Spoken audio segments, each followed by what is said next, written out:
Radhe Radhe guys. तो ये first lecture है भारतीय न्याय संहिता का।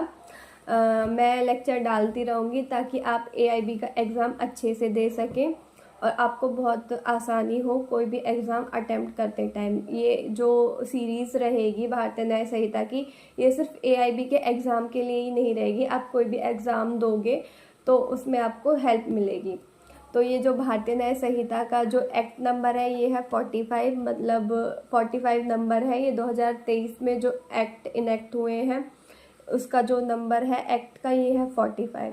और इसकी जो इन्फोर्समेंट डेट है वो है 1 जुलाई 2024 को ये है इन्फोर्स में आया था। मतलब जितने भी इसके सारे सेक्शंस हैं वो अप्लाई हुए थे 1 जुलाई 2024। जो इसका फर्स्ट चैप्टर है उसमें कवर है 3 सेक्शन। जो पहली वाली आईपीसी थी उसके कई सारे सेक्शन मर्ज कर दिए हैं सेक्शन 1 में और सेक्शन 3 में। और जो सेक्शन 2 है वो डेफिनेशन क्लॉज बना दिया है, उसमें सारी डेफिनेशन है। और जो भी किसी एक्ट में डेफिनेशन यूज़ होती है उसका मतलब ये होता है कि सारे ही एक्ट में वही मीनिंग यूज़ होगा, चाहे वो वर्ड कहीं भी आए। फॉर एग्ज़ाम्पल इसमें एक्ट की डेफिनेशन दी हुई है, तो इस भारतीय न्याय संहिता में जहाँ भी एक्ट वर्ड यूज़ होगा तो उसका मीनिंग वही होगा जो डेफिनेशन क्लॉज में दिया हुआ है। तो जो फर्स्ट सेक्शन है वो बात करता है शॉर्ट टाइटल, कमिंसमेंट एंड एप्लीकेशन। पहले कमिंसमेंट नहीं हुआ करता था, अब कमिंसमेंट होता है। तो सबसे पहले बात होती है कि क्या जो आईपीसी या भारतीय न्याय संहिता है ये प्रोसीजरल लॉ है या सब्सटेंटिव लॉ है। 2 तरह के लॉ होते हैं, एक होता है सब्सटेंटिव लॉ और एक होता है प्रोसीजरल लॉ। सब्सटेंटिव लॉज वो सारे लॉज होते हैं जहाँ किसी पर्सन के राइट्स और लाइबिलिटी अराइज होती है। प्रोसीजरल लॉ सारे वो प्रोसीजर बताते हैं जो हमारे कोर्ट में यूज़ होते हैं। For example civil procedure code ये है प्रोसीजरल लॉ बता रहा है किसी भी सिविल नेचर के ऑफेंस का। क्रिमिनल प्रोसीजरल लॉ ये भी प्रोसीजर बताता है कि किस तरह से कोर्ट में प्रोसीडिंग्स होंगी। लेकिन जो भारतीय न्याय संहिता है या वो जो भी आईपीसी हमारा पुराना एक्ट हुआ करता था, ये सारे पनिशमेंट बताते हैं। एक पर्सन की लाइबिलिटी अराइज होती है, जैसे फॉर एग्ज़ाम्पल किसी ने चोरी की है तो उसके लिए पनिशमेंट होती है 3 साल। तो एक पर्सन की इससे राइट्स या लाइबिलिटी अराइज होंगी और उसमें उसको पनिशमेंट मिलेगी, इम्प्रिजमेंट मिलेगी। तो ये होते हैं सब्सटेंटिव लॉज, जैसे हमारा भारतीय न्याय संहिता। इसका फर्स्ट सेक्शन है वो है शॉर्ट टाइटल, कमिंसमेंट एंड एप्लीकेशन। जो किसी भी एक्ट का फर्स्ट सेक्शन होता है वो बताता है कि इसका पूरा नाम क्या है, शॉर्ट टाइटल। द एक्ट में बी कॉल्ड भारतीय न्याय संहिता 2023। फिर उसके बाद इसका सेकंड पॉइंट लिखा है कि ये कब फोर्स में आया था। तो जब सेंट्रल गवर्नमेंट ने ऑफिशियल गैजेट में नोटिफिकेशन निकाल दी थी, इट मीन्स 1 जुलाई 2024 को ये हमारा इन फोर्स में आ गया था। इसका सेकंड पॉइंट ये बात बताता है। फिर उसके बाद है सबसेक्शन 3, ये बात करता है कि जो हमारा सेक्शन पहले हुआ करता था आईपीसी में, सिमिलर वही सेक्शन है, बस सीरीज चेंज हो गई है। इंट्रा टेरिटोरियल ऑफेंसेस की बात करता है कि जो भी ऑफेंसेस इंडिया में हुए हैं उसके लिए पनिशमेंट मिलेगी इस संहिता के अंदर, या आईपीसी पहले हुआ करता था आईपीसी के अंदर। तो जो भी कोई ऑफेंस होता है इंडिया के अंदर तो उसकी पनिशमेंट इंडिया के अंदर ही मिलेगी। Intra territorial offences, every person shall be liable to punishment under this Sanhita and not otherwise for every act or omission contrary to the provision thereof which he shall be guilty within India.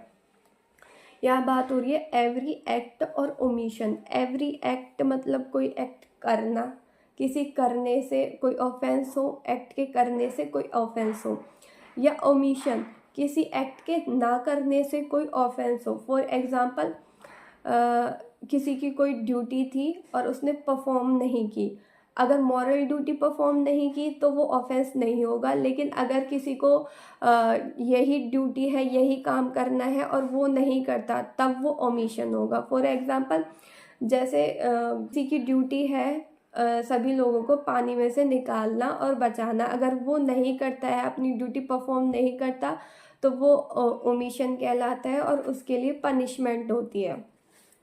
फिर इसका subsection 4 बात करता है कि अगर कोई act बाहर हुआ है तो क्या वो इंडिया में पनिशमेंट उसकी मिलेगी या नहीं।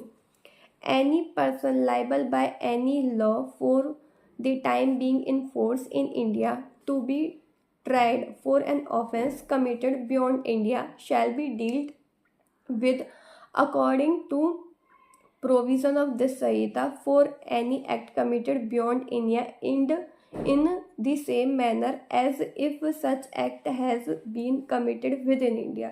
अगर कोई पर्सन बाहर जाके कोई ऑफेंस करता है, बियॉन्ड इंडिया जाके कोई भी ऑफेंस करता है, तो उसको जो पनिशमेंट मिलेगी इंडिया में ऐसे ही सिमिलर मिलेगी, इन दी सेम मैनर, जैसे उसने वो एक्ट कमिट किया है विद इन इंडिया। जैसे कि उसने कोई एक्ट कमिट किया है इंडिया के अंदर, उसी तरह से उसे पनिशमेंट मिलेगी विद इन इंडिया। तो ये था इसका सबसेक्शन 4। और सबसेक्शन 5 मोस्ट इम्पोर्टेंट सबसेक्शन, ये अलग से सारे सेक्शन होते थे पुरानी वाली आईपीसी में, अब इनको मर्ज कर दिया है सेक्शन 1 के साथ ही। The provision of this Sanhita shall also apply to any offence committed by. अब जो सेक्शन 3 और जो सेक्शन 4 है वो जो सबसेक्शन 3 है और सबसेक्शन 4 है, उसका जो कंक्लूजन है वो है सेक्शन 5। सेक्शन 5 बताता है कि जो सेक्शन 3 और 4 है वो किन किन पर्सन पे अप्लाई होगा। तो होगा कोई भी सिटीजन ऑफ इंडिया हो, उस पे सेक्शन 3 और सेक्शन 4 अप्लाई होगा, या फिर कोई ship aircraft registered in India, अगर कोई ship aircraft registered in India है तब भी उस पे सेक्शन 3 और सेक्शन 4 अप्लाई होंगे। मोस्ट इम्पोर्टेंट इसका जो है लास्ट वाला clause number C, any person in any place without and beyond India committing offence targeting a computer resource located in India. For example, कोई पर्सन है जो टारगेट कर रहा है किसी कंप्यूटर रिसोर्स से, मतलब एक तरह से फ्रॉड, जो ऑनलाइन स्कैम्स चल रहे हैं, उसके लिए भी सेक्शन 3 और 4 अप्लाई होगा।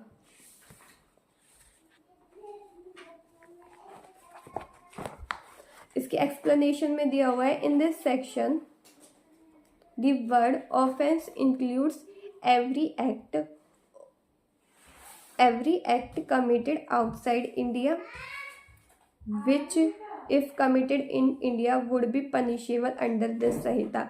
तो ऑफेंस का एक्सप्लेनेशन दे रखा है कि ऑफेंस इंक्लूड होगा कोई भी एक्ट जो कमिटेड हुआ है इन इंडिया। डेफिनेशन दी हुई है कि अगर कोई ऑफेंस आउटसाइड इंडिया होता है तब भी वो ट्रीट किया जाएगा कि वो कमिटेड हुआ है इन इंडिया, और उसकी जो पनिशमेंट होगी वो भारतीय न्याय संहिता के अकॉर्डिंग ही दी जाएगी। ये सब जो सबसेक्शन 6 है वो ज़्यादा इम्पोर्टेंट नहीं है, ये उन लोगों के लिए जो सोल्जर और ऑफिसर्स होते हैं उनके लिए अलग से एक्ट है, उन पे ये वाला एक्ट अप्लाई नहीं होता, उनके अलग लॉज हैं, अलग प्रोसीजर है उनका। फिर उसके बाद है डेफिनेशन क्लोज, सेक्शन 2 डेफिनेशंस। इसमें सारी इम्पोर्टेंट डेफिनेशन है। पहले जो डेफिनेशन होती थी आईपीसी के अंदर, उसके लिए अलग अलग सेक्शन थे, लेकिन अब सेक्शन 2 में ही सारी डेफिनेशन इन्होंने मर्ज कर दिए हैं। सबसे पहले है एक्ट। ये act denotes as well a series of act as a single act. इसमें बात हुई है, अगर कोई एक्ट होता है, सिंगल एक्ट हो या फिर सीरीज ऑफ एक्ट हो, तो उसे डिनोट किया जाएगा as a act. For example, किसी ने एक एक्ट किया हो या सीरीज ऑफ एक्ट किए हो तब भी उस वर्ड को डिनोट करेंगे हम एक्ट। फिर उसके बाद है एनिमल। एनिमल इतना इम्पोर्टेंट नहीं है। Animal means any living creature other than a human being, ठीक है। फिर उसके बाद है चाइल्ड। चाइल्ड की डेफिनेशन बता दी है यहाँ पे कि जो चाइल्ड होगा below the age of 18 years, 18 साल से जो नीचे के बच्चे होंगे वो चाइल्ड की डेफिनेशन में आएंगे। फिर वर्ड आता है काउंटरफिट। फोर्थ जो डेफिनेशन है बहुत इम्पोर्टेंट है, counterfeit. Counterfeit, a person is said to be counterfeit who causes one thing to resemble another thing. मतलब काउंटरफिट वो सारी चीज़ें होती हैं जब एक पर्सन कोई चीज़ बनाता है जो कि होती है दूसरे से similar, reasonable another thing, intending by means of that resemblance to practise deception or knowingly it to be likely that deception will thereby be practised. इसका मतलब ये है कि काउंटरफिट होता है हमने कोई चीज़ बनाई सिमिलर टू अदर चीज़, कि किसी से सिमिलर कोई चीज़ बनाना और जिसकी इंटेंशन हो किसी दूसरे के साथ धोखाधड़ी करना, उसको बोलते हैं काउंटरफिट। इसमें एक्सप्लेनेशन 1 है, एक्सप्लेनेशन 2 है, दोनों इम्पोर्टेंट है। It is not essential to counterfeiting that the imitation should be exact. और ऐसा नहीं है काउंटरफिट में जो हमने जो भी चीज़ बनाई है वो बिल्कुल एग्जैक्ट हो, नहीं, सिमिलर भी होगी तब भी चलेगा, एग्जैक्ट हो ऐसा असेंशियल नहीं है। Explanation 2, when a person causes one thing to reasonable another thing and the resemblance is such that a person might be deceived thereby it would be presume until the contrary is proved. इसमें ये बात कर रहे हैं कि अगर किसी ने कोई चीज़ बनाई है और वो सिमिलर है किसी दूसरी चीज़ के लिए, दूसरी चीज़ से सिमिलर है, लेकिन जो उसकी इंटेंशन है वो दूसरे को धोखाधड़ी पहुंचाने की है, तभी वो हमारी काउंटरफिट के अंदर आएगा। अगर किसी ने ऐसे ही बना दिए और उसका एम नहीं है सामने वाले पर्सन को डिसीव करना, तो वो हमारा काउंटरफिट में इन्वॉल्व नहीं होगा। फिर उसके बाद है कोर्ट की डेफिनेशन, ये भी इम्पोर्टेंट है। जो इम्पोर्टेंट है मैं बताती चले जाऊंगी साथ साथ। जैसे एक्ट इम्पोर्टेंट है, एनिमल इम्पोर्टेंट नहीं है, चाइल्ड भी इम्पोर्टेंट है, काउंटरफिट भी इम्पोर्टेंट है। फिर है कोर्ट। कोर्ट भी इम्पोर्टेंट है। कोर्ट मीन्स अ जज who is empowered by law to act judicially alone. तो कोर्ट वो सारे लोग हैं जो एम्पावर्ड बाय लॉ है to act judicially, it means जजेस भी आएंगे। और अ बॉडी ऑफ जजेस which is empowered by law, जो जजेस है, बॉडी ऑफ जजेस है, वो भी कोर्ट की डेफिनेशन में आएंगे, which is empowered by law to act judicially as a body when such जज और बॉडी ऑफ जजेस इज एक्टिंग जुडिशियली। जब वो एक्टिंग करेंगे एज अ जुडिशियली, मतलब जिन्हें भी एम्पावरमेंट दी है कि वो एक्ट करेंगे एज अ जज, तो वो कोर्ट की डेफिनेशन में आएंगे। डेथ इम्पोर्टेंट नहीं है। फिर उसके बाद है डिसऑनेस्टली। डिसऑनेस्टली होता है, एक होता है रॉन्गफुल लॉस और एक होता है रॉन्गफुल गेन। रॉन्गफुल लॉस ये होता है किसी की चीज़ को चुराना रॉन्गफुल तरीके से। फॉर एग्ज़ाम्पल, मेरी ये पेंसिल है, किसी ने ये चुरा ली है मेरे से, चोरी कर ली है, तो मेरे को हुआ रॉन्गफुल लॉस। और ये चुरा के किसी और को दे दी है तो उसको हुआ रॉन्गफुल गेन। रॉन्गफुली तरीके से किसी से कोई चीज़ लेना और किसी को दे देना जो इंटाइटल नहीं है, तो वो होता है रॉन्गफुल लॉस और रॉन्गफुल गेन। तो dishonestly means doing anything with the intention of causing wrongful gain to one person और wrongful loss to another person। तो ये होता है डिसऑनेस्टली, इम्पोर्टेंट है। फिर उसके बाद है डॉक्यूमेंट, ये भी बहुत इंपॉर्टेंट है। पहले डॉक्यूमेंट की डेफिनेशन में इलेक्ट्रॉनिक और डिजिटल रिकॉर्ड्स नहीं आते थे, लेकिन अब जो डॉक्यूमेंट की डेफिनेशन में इलेक्ट्रॉनिक एंड डिजिटल रिकॉर्ड्स भी आते हैं। तो ये बहुत इंपॉर्टेंट पॉइंट है। AIB में ये क्वेश्चन पूछा जा सकता है क्योंकि नया है, नया ऐड हुआ है ये, कि includes electronic and digital records. For example, आप स्क्रीनशॉट दे सकते हैं व्हाट्सअप स्क्रीनशॉट्स चल जाएंगे, या कोई रिकॉर्डिंग है आपके फ़ोन में, आप वो भी दे सकते हैं इलेक्ट्रॉनिक सर्टिफिकेट के साथ, कोर्ट में प्रोड्यूस कर सकते हैं। तो ये इम्पोर्टेंट है। इसके सारे एग्जाम्पल्स भी इम्पोर्टेंट है कि डॉक्यूमेंट क्या क्या चीज़ें हो सकती हैं। फिर उसके बाद है fraudulently, means doing anything with the intention of defrauded but not otherwise. किसी फ्रॉडुलेंटली का मतलब होता है किसी दूसरे पर्सन की प्रॉपर्टी को डिफ्रॉड करना, उसको एक तरह से धोखा करना किसी के साथ, डिसेप्शन। फिर उसके बाद जेंडर है, ये भी इम्पोर्टेंट है। जेंडर में ट्रांसजेंडर अब इन्वॉल्व हो गया है, पहले था मेल और फीमेल, पर ट्रांसजेंडर भी अब ऐड कर दिया है जेंडर की डेफिनेशन में। फिर है good faith, nothing is said to be done or believed in good faith which is done or believed without due care of attention. It means good faith वो होता है जहाँ नेग्लिजेंस नहीं होती, वो सारी चीज़ें गुड फेथ की डेफिनेशन में आएंगी। गवर्नमेंट इम्पोर्टेंट नहीं है। फिर नेक्स्ट है हार्बर, हार्बर बहुत इम्पोर्टेंट है।